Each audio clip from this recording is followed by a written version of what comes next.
and this stuff starts hitting the ground. Boom, boom, boom, boom, boom. And all of a sudden you realize, my God, I could be killed by whale blubber here. Okay, just picture this for a second. You're standing on a beach, you know, at what you think is a safe distance from a controlled explosion. And then, a moment later, the sky, it just opens up, and you're being pelted, absolutely pelted, with flying chunks of whale blubber. No, this isn't some cheesy B-movie scene. This actually happened.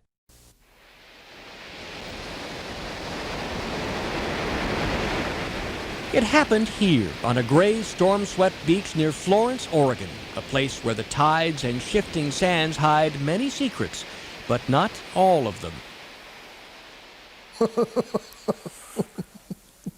After all these years, it's amazing that this thing has come back to life again. But every once in a while, it pops up. It's an aroma that still lingers. It was one of the worst smells I've ever encountered. Words cannot describe the smell. It was in my nostrils for a solid week. And for television news reporter Paul Lindman, it's the story that will not go away, one through which he will remain 24 years old forever.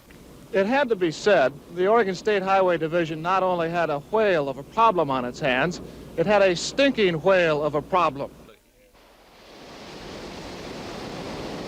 In November 1970, a 45-foot-long sperm whale died at sea and washed ashore on that very same beach near Florence. For more than a week, the 8 tons of carcass remained there, rotting, while the locals tried to figure out what to do with it.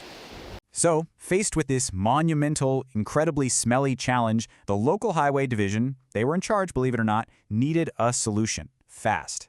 And the one they landed on, well, let's just say it was explosive, to say the least.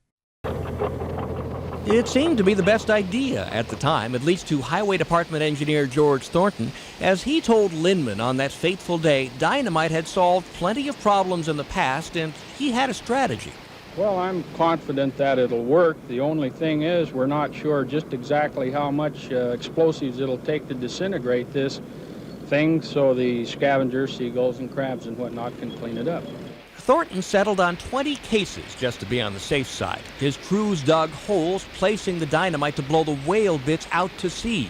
As they went about their business, more than 100 people turned out to watch. Oh yeah, there were picnics, there were entire families. This is going to be fun. Let's go see the whale. According to most accounts, NASA has launched rockets with less fanfare. They made a big spectacle of waving their hats, the hard hats in the air, and clear everybody away and all this, all clear. The flag drops, the thing goes off. And they touched that sucker off, and let me tell you, that thing went up, and it was the biggest mushroom cloud you ever seen. And it was red and white and black, and it was nothing but guts and blood and gunk.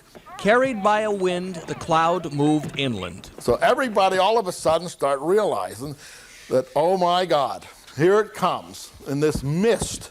We were covered, we were permeated with redness and the smell. That would be the least of their problems. Those who witnessed the explosion agree that the next few moments seemed to last forever. Individual descriptions vary, but it soon became apparent that what should have been little pieces of whale turned out to be big ones. And this stuff starts hitting the ground. Boom, boom, boom, boom, boom. And all of a sudden you realize, my God, I could be killed by whale blubber here. And I'm watching this one piece. There's a big piece up there. It's kind of flubbering and floating around. And we ran. We literally ran. And it just absolutely stopped. And it came flat down. And kapow! Right on top of Walter Omenhofer's 1969 Oldsmobile. Finally, you may be wondering whatever happened to the man who underestimated the strength of whale blubber, George Thornton. Is there any chance it might be more than a one-day job? If there's any large chunks left.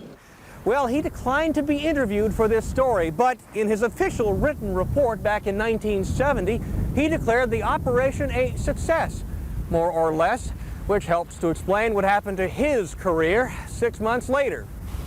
He got promoted